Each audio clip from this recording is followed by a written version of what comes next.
there just feels like a lot of pressure to like be like a real advocate and like talk about disability all the time and like be on every diversity panel. Hi, I'm Grasie Mercedes, and welcome back to Not Blank Enough, a podcast about everyday insecurities and triumphs. In this episode, I'm talking with Danielle Perez. The Afro-Latina comedian, actor, and writer talks about growing up Dominican in LA, how she got into stand-up comedy, and what it's like to live with a disability. All this and more in this insightful conversation we titled, Not Disabled Enough. Hello, Danielle. Welcome to Not Blank Enough. Hey, Gracie. I think you might be one of the first guests that I really don't know. I found you on Instagram. I found you through my friend Rice's Instagram. And I was like, oh, I need to know this girl because you're Dominican as well, right? Dominican, yep. You're Dominican, you're a comedian, you're an actress, you're a writer. I was like, yes, my people doing Hell stuff out here. So I definitely wanted to talk to you. But yeah, let's just get into it. Just tell me a little bit about yourself and your upbringing. It's so nice to meet a fellow Dominican because I was born and raised in Los Angeles and there are... Those don't exist. Girl, that's what I'm saying. Like I grew up here in a sea of Mexicans and Salvadorians and Central Americans. Insane. And they're just being like, Dominican's not a real thing. Mm-hmm.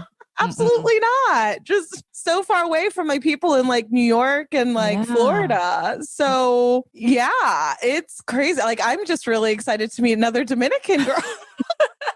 I tell you, in Los Angeles. Seriously, I've been in LA for so long now. I mean, like 13 years or something. And I remember when I first got here, I would go on like auditions and stuff, and I would see girls who I thought were Dominican and Puerto Rican, and it turned out they were just biracial. Mm-hmm. I shouldn't say just biracial. They were biracial. And I was like, oh, I thought you were Dominican. And then I remember the one time, I'll never forget, I had a commercial audition and they took like 4 of us in at a time. And this other girl, you know, looked similar to me. She says her name and it was like a Latin name. I say my name. And then we just looked at each other. You're like, wait a minute. Like, are you Dominican? I go, yeah, you're Dominican. She goes, yeah. And we literally screamed.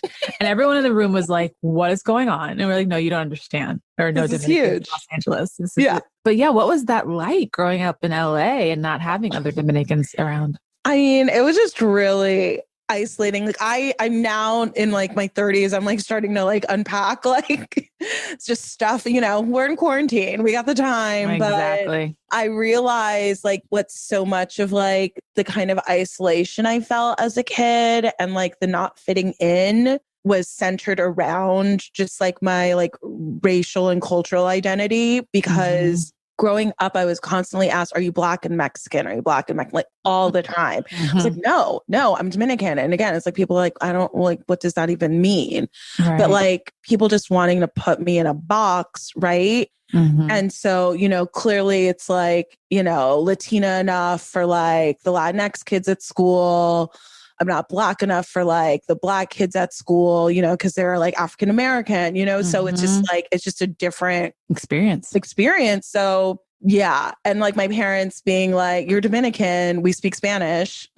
Like that was literally Spanish was my first language. So it was just like this very weird thing. Yeah. And I got to be honest, like growing up in New York City, of course, there were so many Dominicans and Puerto Ricans. But I remember even as a kid, I'm a little older than you, I'm in my 40s, but I remember being like, I'm Dominican and people being like, is that like Puerto Rican? Like people still didn't know what Dominican was because we were definitely like newer immigrants, I guess. Yeah. But, you know, that's definitely changed. New York has so many Dominicans now and everyone knows what Dominican is in the Dominican Republic. But I feel like when I was younger, people only knew Puerto Rico. And so it was like, if you weren't Puerto Rican, they were like, what are you? And I was like, and I felt that same way. Even in New York City, I felt like not Latina enough, not Black enough. I didn't really speak Spanish because my stepfather, almost my whole life has been white. And so we always spoke English at home. I always understood Spanish. Like I understand it. I can speak it like enough to get by, but I've never been fully fluent. And so I've always had that like also hanging on onto like not feeling Latina enough. So yeah, I get it, girl. I get it. I mean, well, even now, it was my first language, but I sound like this. And like, once I started going to school, kindergarten and elementary school, I just like didn't want to speak Spanish anymore. Yeah. And my parents like can't speak English. So there wasn't like a need to speak it in the house. So I lost it. I mean, I'm sure if I, was in a Spanish speaking country for a month, I'd figure it out. Yeah, I can for sure. understand more than I can speak, but my vocabulary is really limited because I stopped speaking it. No, So I get it. So you touched on it a little bit, but like, so in school you were feeling not Latina enough, not Black enough, anything else not enough you were feeling back then? Not cool enough. I was a nerd. I like to read. You know what I mean? It's like, remember when like a kid having a book was like, wow, what a loser. Like, right. You know what I mean? Cool to be a nerd. Right? So you grew up here and you said Highland Park, Mount Washington area, which is now Northeast like hipster. Los Angeles. Yeah. Now Hipsterville. Hipster enclave. Yeah. Were you there for high school as well? I went to Immaculate Heart High School in Los Feliz. Oh, so, the girls' Catholic? The all-girls school, yeah, on Franklin and Western. Yeah. Right next I always to see those AFI. girls. Yeah. They're women of great heart and right conscience. Oh, I went to an all-girls Catholic high school as well. Yeah, in New York, yeah. And what was that like? Oh, it was awful. I hated it. Oh, no. I did. It wasn't a positive experience for me. I think so much of the isolation, the not fitting in. All girls schools are weirdly competitive in a way. You know what I mean? Like there's sorority and sisterhood, but then there's also, rampant eating disorders and just like a lot of extremes because everyone's figuring their shit out, Right. And how did you deal with that in high school? Oof. I was really depressed and I was obsessed with like drama and like theater. So I would do like all the plays and musicals. I mean, but my grades were just so bad that it was like, Danielle, you actually can't do the play this year because you're on academic probation. Oh, no. So I just like hang out like at rehearsals. That's amazing. So you knew from a pretty young age that you wanted to work in entertainment or be an actor. I mean, I liked it and I loved it, but I think like growing up in Los Angeles and like my sister went to LACHSA, Los Angeles County High School for the Arts. So we knew kids like even as young as like in grade school where it's like, oh, if you're going to be an actor, you're like taking real classes and you're being trained and you're like really dedicating yourself to this craft in a way that like I wasn't, you know what I mean? It's like I was interested in it, but I wasn't being cast as like the lead or anything, even though I was very interested and took, acting classes or ballet or jazz or voice, you know what I mean? And I think I realize now, like in hindsight, it's like, oh, a lot of that was probably just like racism, you know what I mean? Like, looking at TV and film, like growing up, like I just didn't see myself, and if I'm at, in an elementary school or in high school and they're casting something and, more often than not, it's usually like a white girl getting like the lead, like that kind of reinforcement of like who's allowed to kind of like thrive in this field, For sure. Even though it's like very low stakes and it's like I wasn't at a performing arts school, but so I think that kind of just like really solidified like those two things, like knowing like people who really were on that track and then also being in a space where like I wasn't being like encouraged or supported necessarily by like the people in direct contact with me academically that was like, well, I guess it's like a cool hobby I can have, And so my dad was like, you should be an accountant, be an accounting major. And then I was an accounting major and I went to San Francisco State and I realized, oh, actually math has nothing to do with accounting. Accounting's just putting things in piles and it's the most boring thing in the world. Oh my God. I hate numbers. I hate accounting. I hate all that stuff. And so then when did you decide to kind of go for it? I did not start doing stand-up until I was 30. It was a complete fluke. My best friend, she had gone to high school with my sister, like LACHSA for drama. She'd gone to conservatory in London to study like theater and was like in LA trying to do black box Shakespeare, which I don't know why you would move to LA to do that, but she was back here doing that, living in Hollywood, and her roommate was a stand-up. So we started going to his shows. And by the third one, I was like, oh, he's not funny. I'm funny. I can do this. It's like, Madison, how do we do this? That's amazing. She's like, we go to open mics. I'm like, okay, let's do it. You just started writing material? Yeah. I just like, the first open mic I went to, she was like, okay, like we looked up the Comedy Bureau because we had like heard about the Comedy Bureau and it lists all the open mics in Los Angeles. And we went and we picked out a mic and we're like, okay, we're going to go. And she's like, oh, we're so brave. And I was like, why are we brave? Because we're going to watch people like speak in a microphone. She's like, no, bitch, we're brave because we're going to speak into a microphone. I'm like, what? I don't have anything written. She's like, it's okay. I'll put my name on the list first. Oh my God. She was like number 7. I was number 8 on this little coffee shop open mic in Hollywood. It was like rock paper. It's not even like around anymore. It was a Saturday afternoon and I just had 3 minutes and I just started talking about my life and people were laughing. And I was like, whatever this is, I need this all the time. Like, Wait, I will be. You just improvised your first open mic. That's insane. And people were actually laughing, which is fantastic. Yeah, it was nuts. Like the host afterwards was like, was that really your guys' first time? We're like, yeah. I was like, what? That's so cool. And so then that launched kind of your passion, I guess, for it. Definitely. I was just like, oh, I love this. I was like, wait a minute. I'm the center of attention. People are listening to me. I have an amplified device in my hand. Like, yeah, this is great. That's incredible. I went to another open mic afterwards and I'm totally bombed. But then I was like, I just want to do it more. So, I mean, and you got the bombing out of the way. So that's great. Yeah. You know what I mean? That's so cool to hear because I also started acting. I've always wanted to act, kind of like what you were saying, like I would toy around with it. And then, I kind of felt like, no, I need to have a quote unquote real job. I thought I was going to work in business, but I didn't start pursuing acting until I was 30. So I totally get it too. Like I don't think I took my first acting class until I was like 32 or something, which is insane. But I love that. I love going for your passion and your dream at any age, really. Yeah. And I think though, starting stand up and like, I also like, didn't really take my first acting class until last year. So like you come to it with more lived experience. You know what I mean? Like with stand up, it's like, I have something to say. I have a perspective. I have a life I've lived.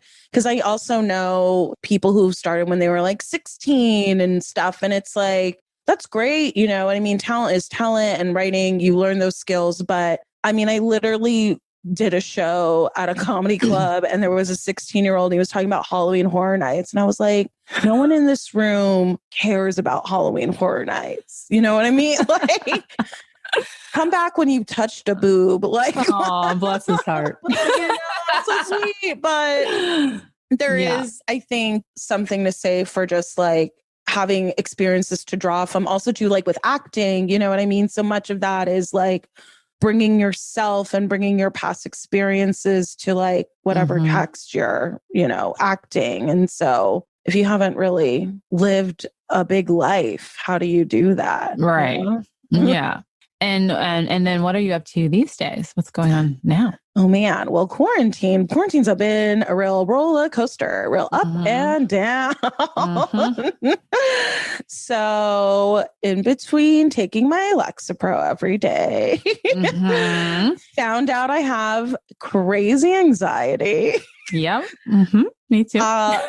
Didn't realize. I really thought I was like, oh, I'm anxious because like I work in a creative industry and like there's always going to be little jitters. But because stand-up stopped because of the pandemic, I couldn't perform and I didn't have that outlet. And I realized just like how much of my anxiety was being tempered by being in like a space that I can control, like being on stage, being in charge of a room, having a creative outlet, being heard, you know what I mean? Like to just go from doing that every night to not all of a sudden, it was like, that's crazy. Why would I have so much anxiety? So definitely kind of learning and dealing with that. But in doing so, I also made the decision. I was like, okay, well, instead of obsessively watching the news and being like, when is it safe to go back outside? I'm like, you know what? I'm just going to focus on acting and writing right now. And stand-up will happen when stand-up happens, when it is safe. Because like I have asthma, I'm high risk, I'm a high risk bitch. I have a history of pneumonia. I'm really just not trying to put myself or my family at risk like that. It's just truly not worth it. And it's like, I can write, I can act. And I've had kind of a very bizarre quarantine in that like I was able to shoot a show that like production stopped right when the pandemic started. And I was like literally getting ready to shoot my episode the next week. And so to hear that came back and I was like, that was great. I booked a feature that I'm getting ready to shoot. Congratulations. Thank you. That's and amazing. I booked a reoccurring guest on a show. So like, it's really, I mean, it's, you know what I mean? I'm talking extremes. Yeah. I know. It's been a crazy few months. I just feel whiplash. Like my body is sore. I mean, I probably should mention today is November 4th, the morning after the election, where we still don't know results. And so even that is just like so anxiety. I can't even talk about it, I think, because I'm going to puke.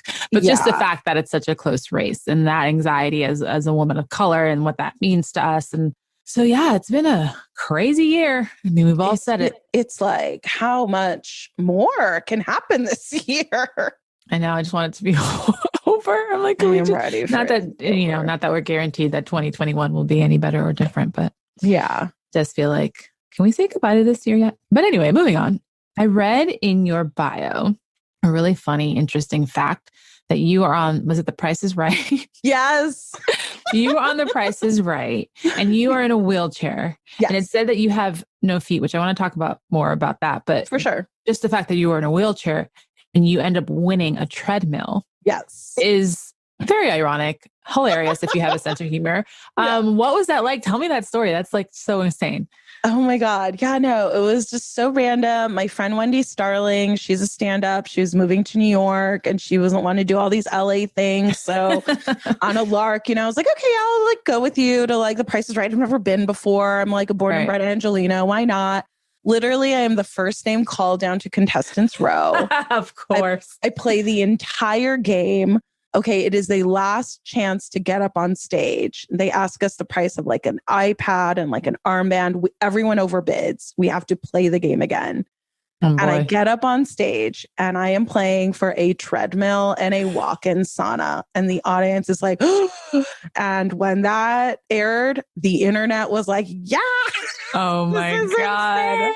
Insane. It went so viral. It was crazy. It was like, I was interviewed by People magazine, by like the BBC. Jimmy Kimmel like invited me on Jimmy Kimmel Live the next day and like did a full-on segment with me. That's incredible. We're going to have to find that footage somehow. And I will send you the clip. It's so bananas. But it was so wild. And is this one is this Drew Carey as the host? And it was Drew Carey. What was his, I mean, he's a comedian. Like, what was his response to all this? Okay. He was acting just like business as usual. I think already the level of like fans, and audience members are like that crazy that they're just like, whatever. They're just, they've seen it all. Right. But I'm telling you, okay, this is so bizarre. So like about 2 years later, I'm at a bar in Echo Park and this guy was like, hey, very random, but were you on like The Price is Right? And I was like, oh my God, yeah. Like, it was just like the kind of thing is like, no one kind of really comes up to me and asks me about that anymore. It was so like random. He's like, oh, I'm a set dresser on the show. I'm like, what? He's like, oh my God, yeah. He's like, Drew Carey thought production was like fucking with him. And I think, and that's why he was like, so kept a straight face. Mm-hmm. That's incredible. Like, what a story. And of course, to go viral, because, this is the age we're living in that things go viral. But yeah. And what were your, like, how did you feel like you were being punked or something in that moment? Like, no, I mean, it was the thing is, it's like a treadmill and a walk-in sauna. I mean, those are just such lame prizes. Do you know what I mean? It's like, who wants that anyway? Right. So like, if you see the clip, I'm just like trying really hard to like be positive and like find nice things to say. I'm like, the models are so pretty. Like, they look really expensive. Like, oh my God. Incredible. I'm like, ooh, cool. Because it's like, what on earth? Like, this is the most random thing. I love it. I love that you had such a great sense of humor about it, though. That's pretty incredible. And it was really fun. So have you... So bizarre. Like, literally that happened like about 6 months into me doing comedy. Like, it was crazy. I mean, what a great story. What a great story to have as a comedian. How long have you been in a wheelchair? Have you been in a wheelchair your whole life? We didn't really get into that story. Oh, for sure. Yeah. I lost my feet when I was 20. I was living in San Francisco, and their public transportation system is like the Muni, and they have like, buses, streetcars, and a light rail system. And so the light rail is kind of like a subway train that goes above ground and below ground. Mm-hmm. So I was run over by that. So I lost my feet. Holy shit. Yeah. I mean, I'm a live girl. I'm here. I know, but still. And you're 20. I'm kicking. Did you sue the city?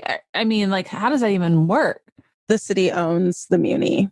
Holy cow. So you're 20 years old. This happens. So I moved back to Los Angeles and I live with my your mom. Family. Yeah.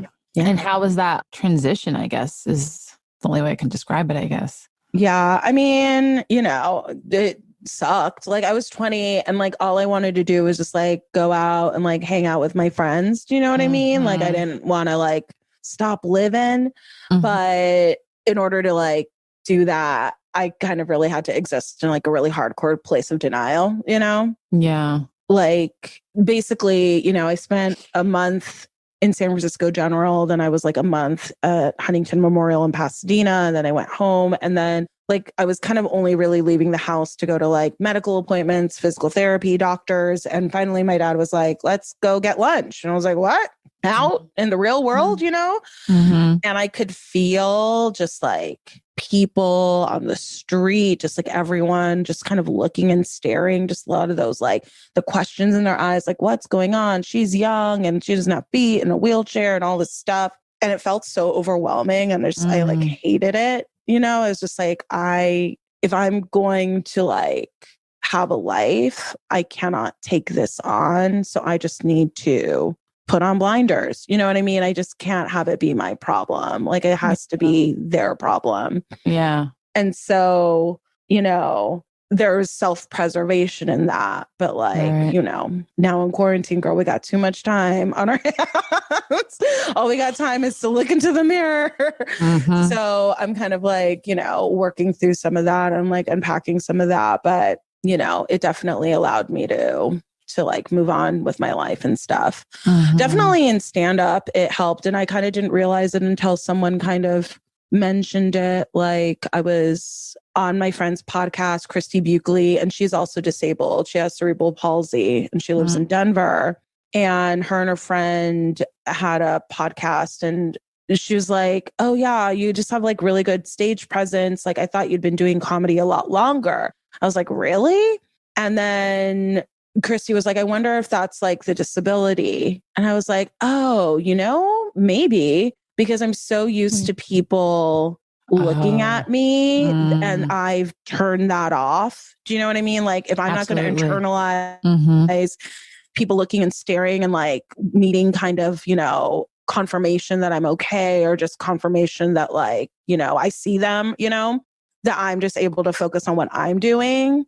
Yeah. So if I'm on stage and that attention doesn't bother me, I'm able to just focus on, are these jokes funny? Are they entertaining? What am I doing? Like with my work up here, Wow. I love that. What a unique perspective and a way to like turn that around in a sense. I don't think I would have thought of that either, but yeah, that totally makes sense. Yeah. I like didn't even realize it. I was like, oh, that's like so interesting. But yeah. Do you incorporate, like, what is your comedy about mostly? Like when you are doing stand-up, what are the things you talk about? Me. No. I mean, yeah, it's like mostly just like my life, my experiences, how crazy the world is and like totally my life is. I mean, I for sure talk about my disability, but it's more, you know what I mean? It's like I talk about my disability as much as I talk about like being a woman or being Afro-Latina. Do you know what I mean? It's like, even if I'm not joking specifically about those things, it's still coming from me. And that's part of my perspective, No, that makes total sense. And now going back to the theme of the show, in your adulthood now, are there any feelings of not blank enough? And like, what is that feeling? And also keep in mind that sometimes that blank, to remind people, is a lot of times a catalyst for making them great. You know what I mean? Like that feeling of like not feeling whatever that is enough is kind of what makes them be fucking awesome. Oh God. I feel like, maybe at the beginning, like going into, I feel like that blank can be filled with so many things because I definitely don't feel Dominican enough when I'm around, like, even Same, like my girl. Dominican family in New York. I mean, New York is just such a different energy. Yeah, I totally get it because, I've always felt that way growing up. Also, my mom, she's very Americanized. She came to the States when she was like 5 or 6.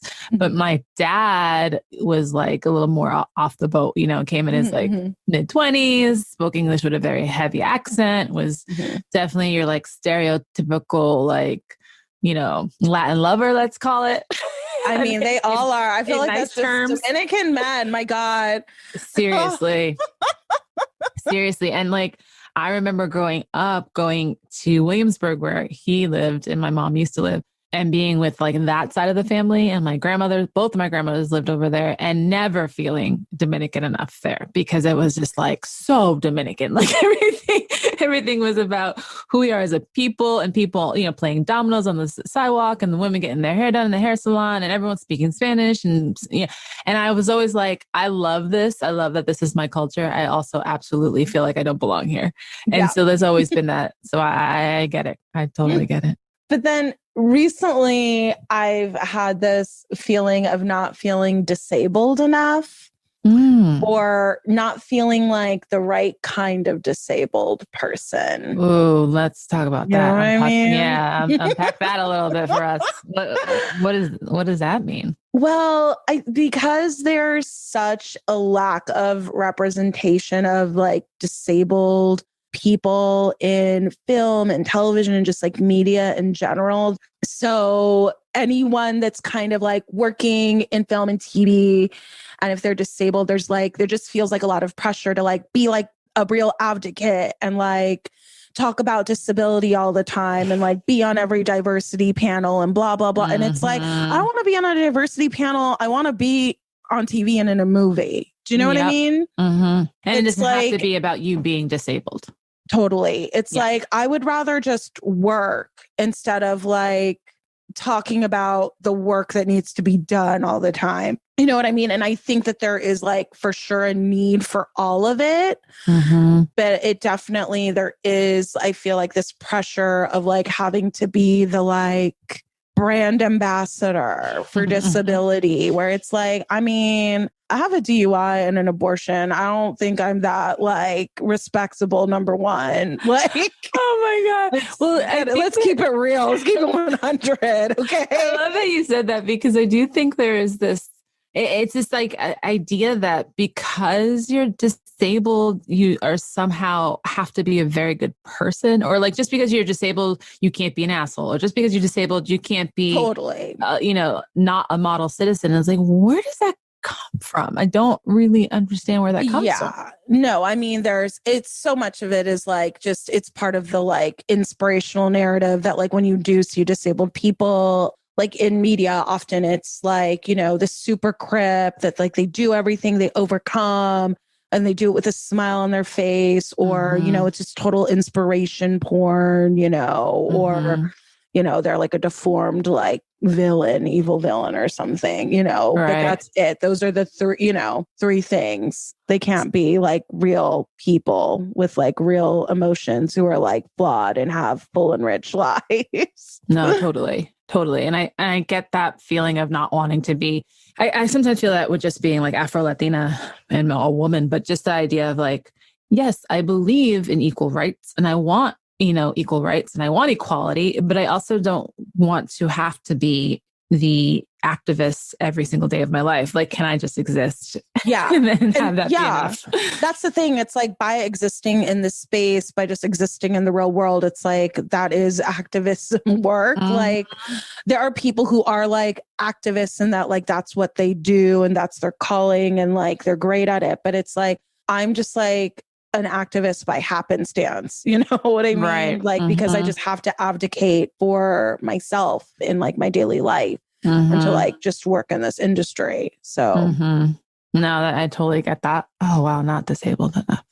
Yeah. Because it does seem like there is this like cookie cutter way you should quote unquote behave or be represented in media with it. But I think that that's just, you know what I mean? Like everyone gets it where it's like, are you like the perfect, like, you know, representative of Asians in media or like Afro-Latinas in media or even, you know, like Latinas in media? Like, I think a lot of it is like, you know, the Latinx community has like so much work to do with like colorism. But I think, I mean, I'm trying to like engage with it more, but I feel like a little not fully part of like the like Latinx Hollywood community, or do you know what I mean? Like, Girl, it's just which I'm like fine with, you know what I mean? Like earn your stripes or whatever, but it's the kind of thing of I get it, girl. Trust me. I get it. And most recently it was like, it kind of slapped me in the face a little more because there are so many incredible Latinx showrunners, creators, producers, writers in this town.